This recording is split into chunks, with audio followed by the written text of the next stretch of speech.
Okay, we're going to talk about the DuBois land and house from the time the DuBoises came to the U.S. And I'm probably standing right in front of you. How about if I'm over here? No, you're good. Furniture? I'll move. Okay. To when they purchased the land around here and the different owners of the DuBois house. To start off, we've got a DuBois family tree. I'll quickly go through it. There was Louis DuBois, who was born in France. He came to the U.S. in 1660. He got land grants of 4,300 acres, so he must have been in good with the kings or queens at the time. But the land that he got was mostly up in the town of Gardiner and outside of New Paltz. It wasn't the area where DuBois had in Wallkill here. He was there for a few months, and his wife and 3 sons were captured by Indians. At least some say it's hearsay. But anyway, he went down and with the militia, and they attacked the Indians, recovered his wife and 3 sons. One of his sons, Louis DuBois, there would be no DuBoises around here if they didn't capture him or recover him, married a Rachel Hasbrook. His son, Jonathan DuBois, he moved back to Kingston for some reason or another. He married a Lefevre. And the son of Jonathan is Andries DuBois. This is Andries of the Andries DuBois house. And he married a Sarah Lefevre. So there's a little bit of married his mother's cousin, nephew, niece. And in 1759, Andries DuBois purchased the Wallkill land, where the house sits today. That was out of a patent known as the Van Dam patent. This is the Wallkill River running north. Wallkill is roughly in here. This is the Barberry patent that Matt talked about a couple of weeks or last month. But the slice that he bought ran all the way up to the ridge. Now, Van Dam died in 1749. He's the one that had the patent. And a Charles Broadhead acquired the patent land. He was the son of Catherine DuBois, in other words, the sister of Andres' father. So he really bought that from his cousin. And in the deed, it calls for laying out a public high road on the brow of the hill in the plains. And that would be basically where Wallkill Avenue is, and then turns into River Road. The land that they got, if you laid it over today's map, this is Straw Ridge Road that runs up over the hill. Town is sitting in here. 208 goes this way. But at one time, Andres, when he bought it, basically owned all of Wallkill. The house was sitting here. It went down to the other side of DuBois, but it ran all the way across Plains Road and on over the hill to where 302 goes across the top of the ridge. It was roughly 590 acres that he bought. But later on it showed he only bought 300, so I suspect he bought part of it and somebody else bought the other part. Now his neighbors were Justice Banks. He had bought the lot above it, and he built a house there also. Alan White lives in that house now today. And Cornelius Bruin had the other lot, and that was the Finney house. That was the one that the bank took down for the parking lot. An interesting map is the 1775 map. Now this was during Revolutionary War times. If you'll notice, here's New Windsor. There was a straight line from New Windsor over the hill. This would be by St. Andrews, up over the hill by the Borden place, and down through the Borden farm, back down to where 208 is. Wallkill would be right in this area, but it wasn't around at that time. One of the reasons they probably had this road, the Revolutionary War soldiers, they practiced over here. And so they needed to get from New Windsor up there probably within a day. But a lot of the roads are still there. This would be 17K that comes out, goes through Coldenham. Montgomery was not there at the time, as you can see. It just ended out at Scott's Corners and then went on down to Campbell Hall and to Goshen.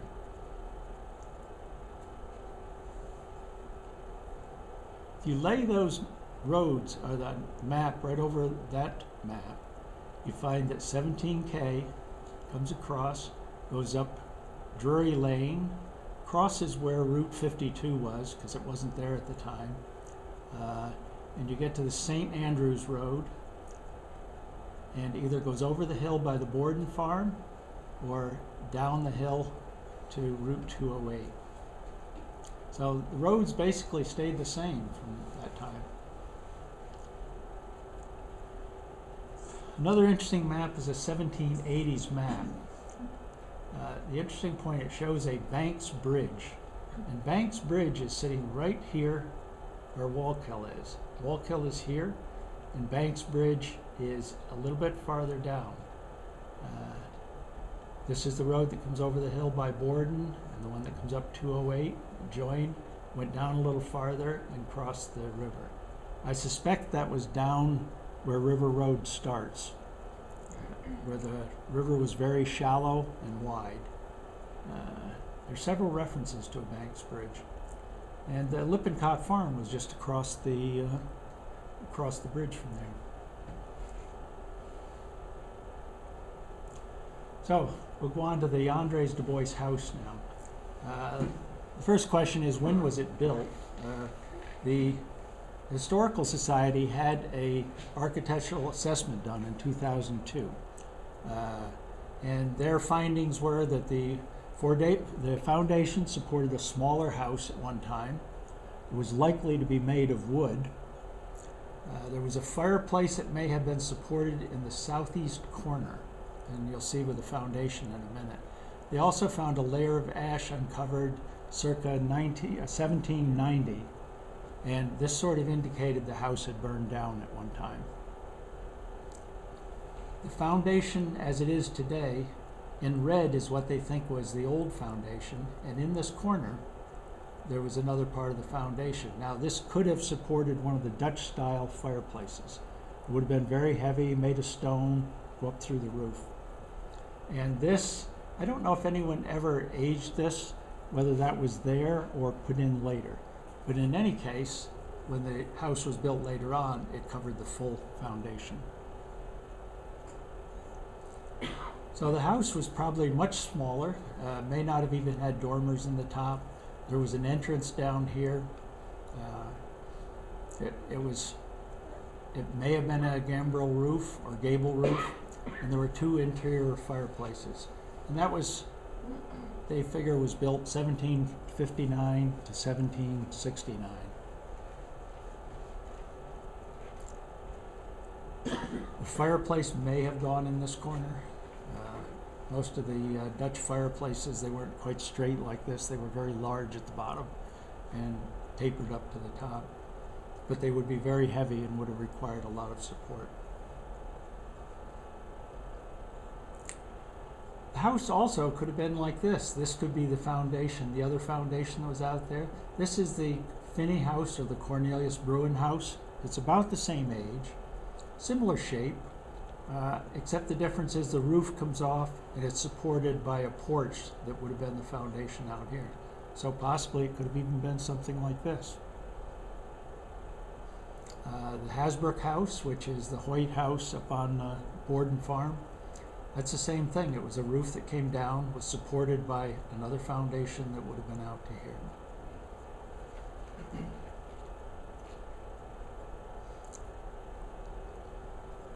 The Society had a dendrochronology report done in 2002. What that is, they core drill the timber, and then you can see the rings, and then you correlate that with other known data, and with that they can age exactly when a tree was cut and when it started growing. And so they did this with various timbers, and what they found is this is in the southwest corner.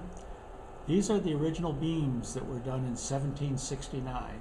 These are huge beams. They're, they must be close to a foot square. Some of them have actually a bark on the bottom of them. They were just cut on the top. But there were only 3 of those with one that went across it. There were another couple pieces that were also of that same age. So this probably was a sill that ran away all the way across the back. So, the conclusion might be that it pretty much all of it burned right to the ground, including all of this in here. And then in 1814, that was this section, they built it probably from nothing, maybe used a few of these timbers. They may have been left, or it didn't burn them one way or the other, but there's no explanation of why all the floor stringers go this way. Alan and I have had discussions about this, and there's no reason that they would have ever done this. There's no reason, they would have put floor stringers this way, all of them would have gone that way, or they would have gone this way. So that's sort of a mystery. In 1845, the section was completely replaced. There were major update of the building in 1845.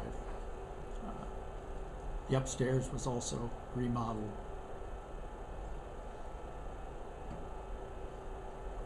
So the conclusion was that it was constructed in 1769. It burned in the 1790s, rebuilt or built from scratch in 1814, and there was major remodeling that went on in 1845.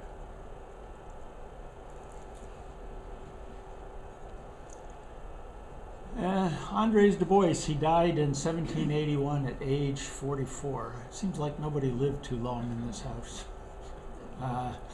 When he died, his son Jonathan, he was of age, and by Dutch law, which they sort of weren't under at the time, but Dutch law says the oldest son gets the house. But Jonathan, I guess, was sort of kind to his brothers, and he said he would split the property up 1/3 for each of them. So Jonathan kept the center part, where the house was.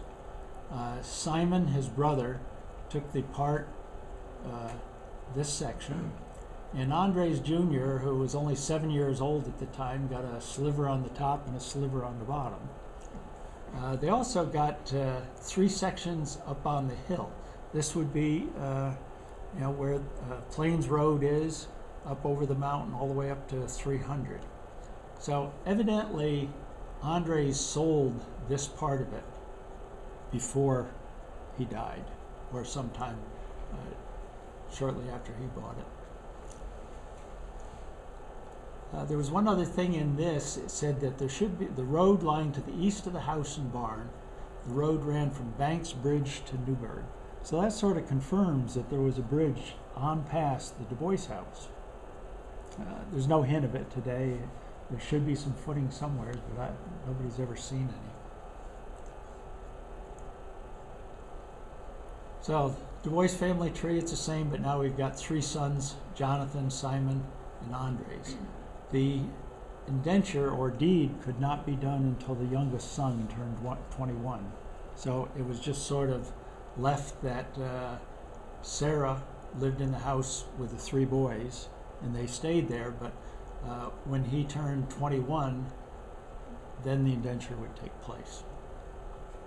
And this is the actual drawing from that time, and it does show Andries has a little slice, Simon, Jonathan, because Jonathan had died by then, and Andries for the little part, and then the chunks up on the hill. That was in 1795, a few years after Andries died. But young Andries was not 21 yet, so they couldn't actually do this indenture. This is a 1798 map of Wallkill. Why I showed this, because it shows the Bruin house, or Finney house. It shows the Banks house, but there is no DuBois house. So that kind of says there was nothing there in 1798, so it burned before that time. And all the other houses are around there. Graham's house, which is Vic Burke's house. Another interesting point, it shows a bridge almost where the covered bridge was. Now in 1798, I don't know what kind of bridge they could have possibly built there, because covered bridges weren't invented yet. First covered bridges were about 1820. The banks are very high there, so how they would have built a bridge there, I don't know. And another bridge, this is the road to the dump. Right after the Dewar Kill, there was another bridge at that time in 1798.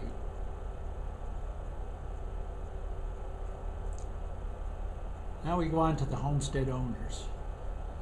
So we get Andries DuBois. This said he purchased 300 acres. So I suspect there was a partner with him, and his partner got the other 300 acres. He married Sarah Lefevre. They had 7 children. He was a member of the Ulster Regiment in 1775 to 1782. He died in the house at age 44 in 1781.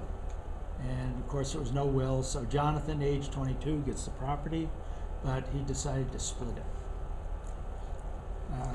Jonathan DuBois had the house from 1781 to 1789. He's the one that drew up the indenture, split it up. He died in 1789 at 30. So again, nobody's living long in this house. So the mother, she was the head of the household until the children were 21 years old.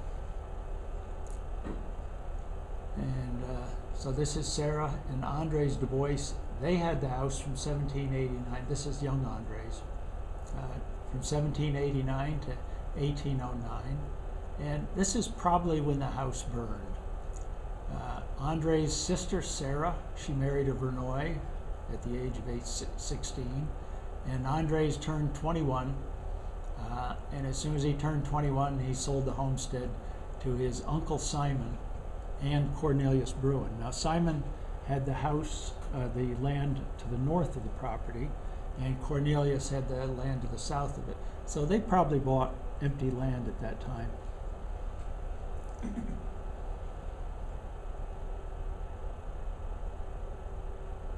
You say empty land, it'd be farming land, right? Well, there was only 10 acres though, so it was only the homestead plus whatever they probably had for farming at that time.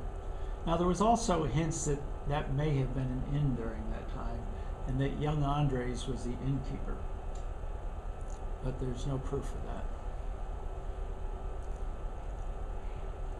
Then James Mitchell bought it in 1810. He bought it for $1,025 for 4 acres of land. I don't know, that might be a little high if there wasn't a house on it. He was the Shangam town clerk, and he is probably the one that rebuilt the house in 1810, or had somebody build it. He died in 1842, but he wasn't living in the house, so that may even be they rebuilt it as an inn. And the homestead was left to his son James Mitchell. And at that point it was rebuilt. This is the one for 1815. Shows the door was over here.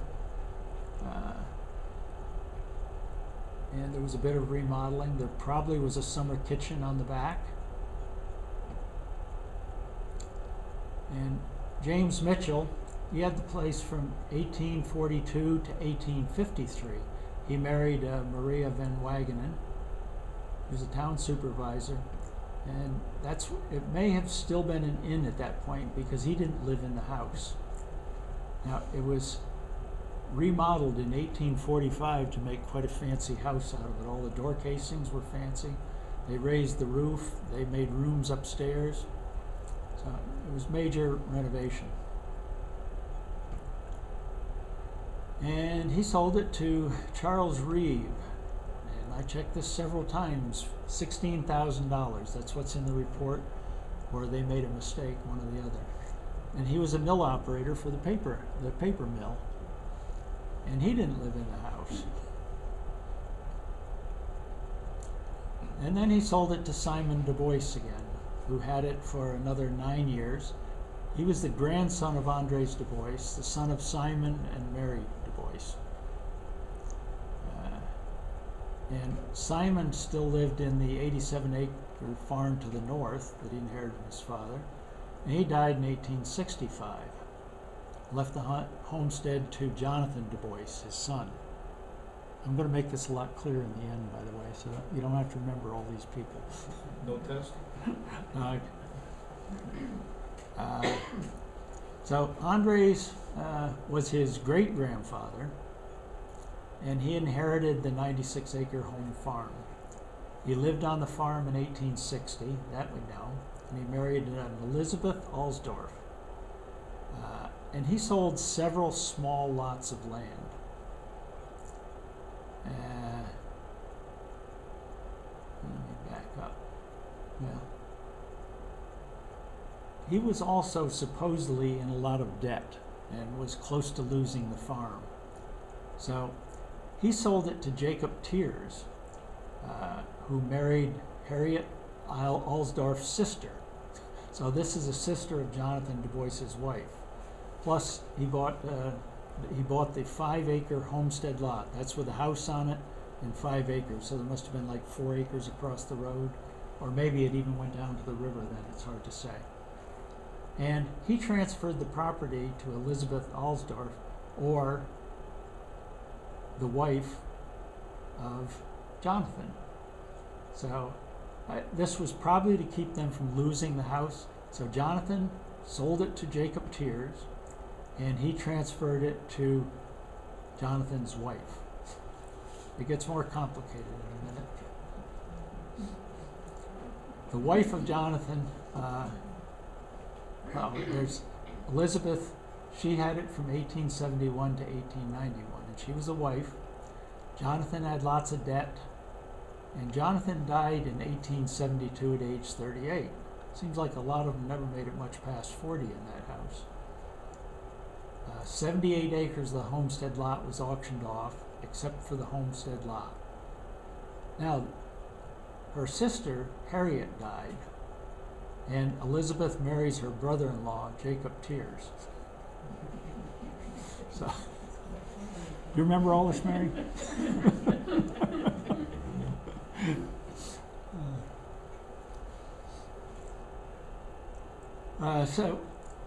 So John and Elizabeth, they sell 96 acres to Jacob and Harriet's son. So it's basically out of the family now for the first time, because Jacob and Harriet were not related to the DuBoises at all, to John. And they sold all except for a lot near Bridge Street, where they probably built a new, smaller house. John married Sarah Lefevre and had a daughter, Harriet. She was the first organist at the Wallkill Reformed Church. And John died at age 42. Sarah married a John Manning, but Hattie, the daughter, Millspaw, she sold the 10-acre homestead lot, and she sold it to an Eli Van Wagenen. And there's no information about him other than he owned it for 2 years, so he may have actually lived there. And he sold it to Louis DuBois and Hattie Silkworth, and they had it for 27 years. They purchased a 10-acre homestead lot and house. Louis was the third cousin of Jonathan DuBois, and they had daughters Edith and Cora. I'm finally getting to names that are familiar. And he sold 9 of the 10-acre homestead lots. Those are the ones across the street that the houses are on now. And Louis dies in 1927 at age 71. That's the first one that actually lived any amount of time there. And Edith and Cora had it from 1946 to 1980, quite a few years. They were the daughter of Louis and Hattie DuBois. Edith married a Laverne Powell, and I think they moved up to Gardner. And Cora married a James Knox Roger, and they were living in the homestead. James and Cora, they have a son called Harold Rogers. And now he has a place from 1980 to 2000. Edith conveyed her share of the property to Harold and Victoria because she was an equal partner, and it was sold to the Historical Society of Shangam and Gardner for $87,000.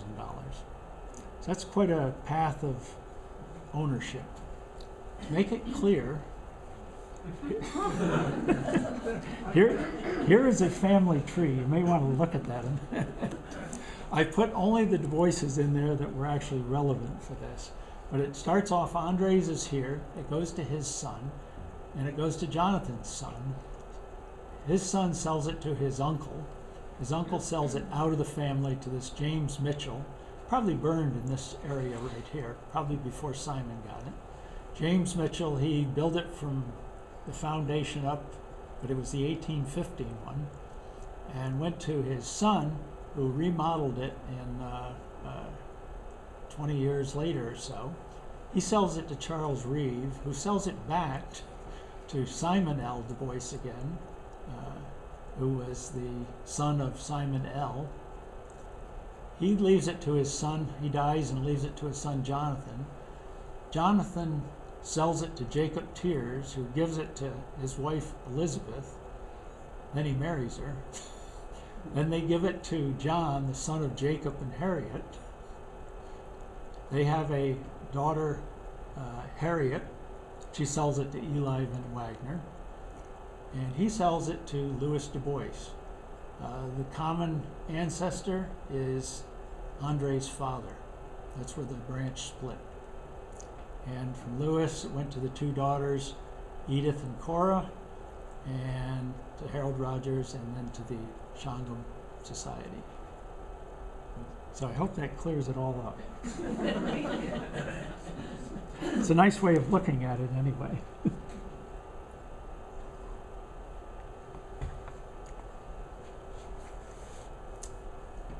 So the Historical Society, the charter was to stabilize and restore the structure, make a museum out of it, make a one-room schoolhouse, place to store artifacts, and to make it a learning center. A lot of the work has been done. In the basement, they put new footings, put in new posts and pillars. Upstairs, when they took the building over, the second floor was actually falling down in some places. So they had to jack it back up and put new structures underneath it. The same in the front room. The roof leaked terrible. There was an awful lot of water damage to the house. There's a rubber coating that's over the top of this, and it's still there. We're still waiting to actually fix or replace the roof someday. One-room schoolhouse that's actually been put in there, set up.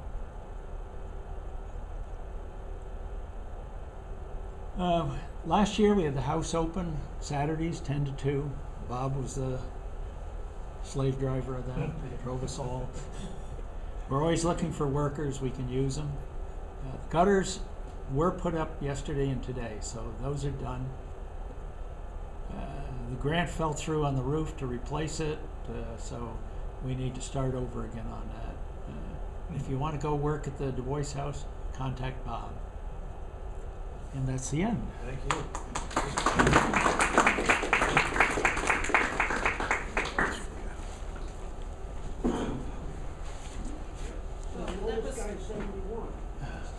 I know.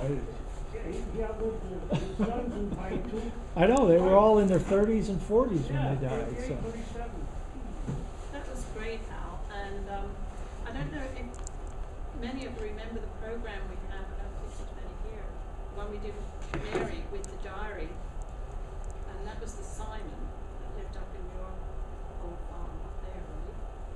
I remember the name Alsdorf, and they were all really that part of the family. And we had a program on that way back when. So maybe, does anybody? Well, the Simon was my grandfather. This was my great-grandfather was Daniel D. Right. And maybe we'll have that program again, because I don't think there's many people here who. Daniel D. was Jonathan's brother. Is that? I don't. I don't have the whole tree here, but I do have the whole Yeah. tree. They were I closely finally got it right, associated.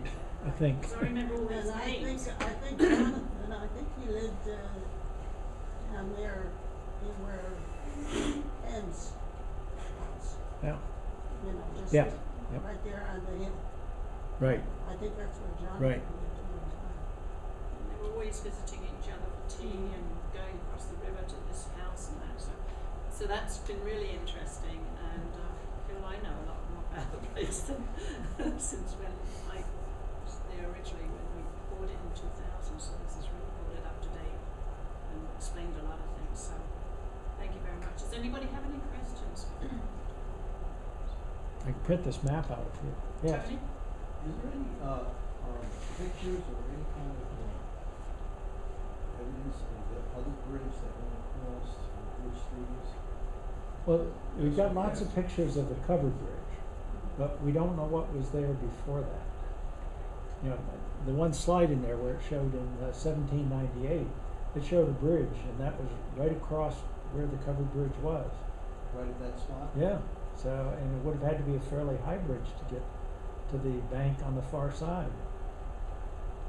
And covered bridges weren't invented yet. The bridge, the Banks Bridge, which was, the owner of my house was Justice Banks. Right, And just below my house, straight down from my house into the river, is a shale ledge. And it's only, for the most part, less than a foot down. The water is a foot deep there. In the summertime, it's not there. It just runs between the rocks. But it's very solid. The whole riverbed is absolutely relatively smooth, although there's some rocks enforced in there. But you can easily cross there with a wagon and a horse without ever getting stuck in the mud. And probably, that's what I told you, it went from the low spot on my side to the low spot on the other side of the river, which is by the Lippincott house, right. which has no banks to climb on either side, so that Yeah, there was makes probably sense. That would be the earliest one. they probably forded the river there, but Yeah, then when the river comes up 3 or 4 feet, you're not gonna cross there. Wait till it goes down. Hold this floor. As long as it's not 30 years, then you'll be dead by then.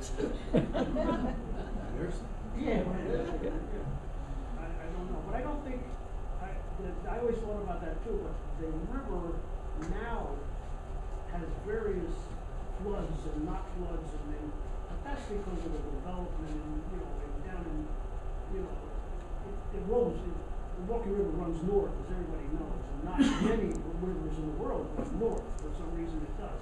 But it comes from down in New Jersey, it runs up through the Pine Barrens, Pine Island, yeah, Pine Island. they dug it out. And I don't think in the 1790s, 80s, that it had as much infiltration from runoff. So it probably didn't go up and down like it does now. But wouldn't without all the dams in there, that if it rained heavy, the water would come up very fast and then go down very fast? Yeah, very quick, that's kind of what I think.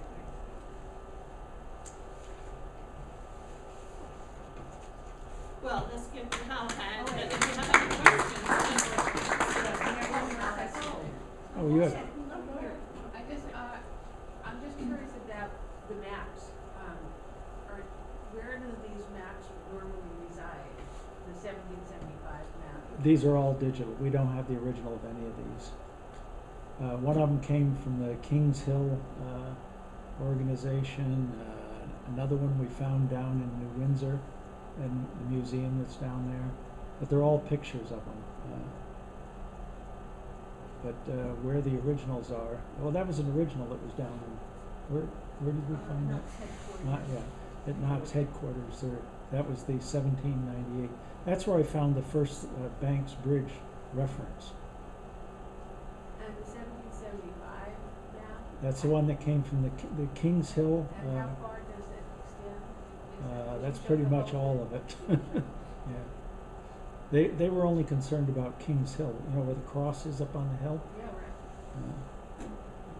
So they were only concerned with that.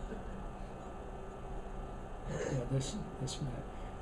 That looks like It may Like be a little bit, larger map. yeah, it may be a bit bigger than that. I'll look and see if it's bigger, I'll send it to you. Cause it's kind of an interesting map. I looked at it first and says, oh, it's just a pictorial. Yeah. Till I realized the roads really are, this would be Stewart Airport in here. This road would have gone right across the middle of it at one time. Well, I'm always interested in where the roads. Yeah. And the roads do pretty much lay over the top of the main roads today. The land grants that you found from the Terwilligers, where They were all was up in their Gardner. land? Up in Gardner. Yeah, they were all up at the back where the Shawanga Kill runs into the Wallkill. They were in that area, up where the Bruins were there were Terwilligers and And why would they have been in the DuBois house? well, I don't know. Stuart. Yeah, they may not have been in the DuBois house, Yeah. they might have been in this town hall in their repository where, when they tore this old building down, there were a number of large map drawer units that were just being, just thrown apart, and just, nobody cared about any, and we were just picking stuff up, and that's, where those came from. So how they got into this building, might have been because that there was no other place to house them up in Gardner possible at the time. Their town hall's kind of gone through a number of steps and places, and, now is in the schoolhouse, but they didn't have a place, so I bet they wound up here for that reason, just. Stuart thought that it might have been a Borden collecting stuff.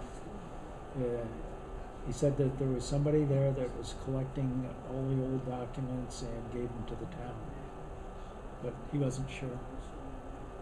A possibility of a bridge that went across there.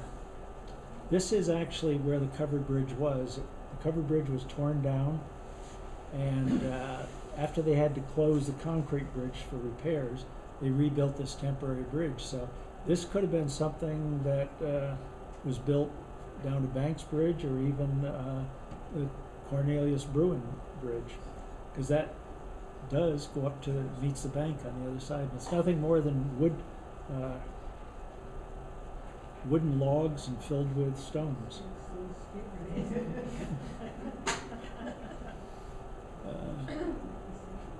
Anyway, I thought I had a picture of the covered. Well, the covered bridge is in the background back there, but I've got better pictures of it someplace. That's a concrete bridge. The dam is sitting right here. Someone was in a rowboat out there that took this picture. You can see the covered bridge back here.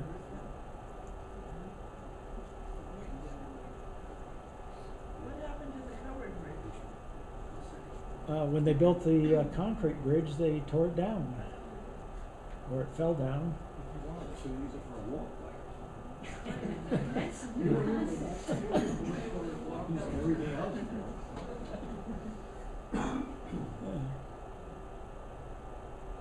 Well, this was up where I came from. This is how they used to build bridges up there too. It's just cribbing filled with stone, and they laid boards across it.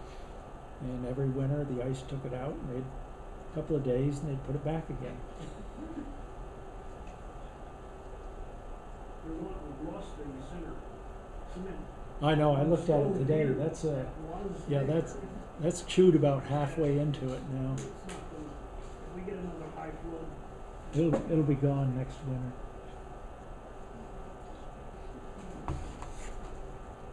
So that's. Well, continue with the refreshments, and don't forget about the win-win auction. Consider buying a ticket or bringing a friend along.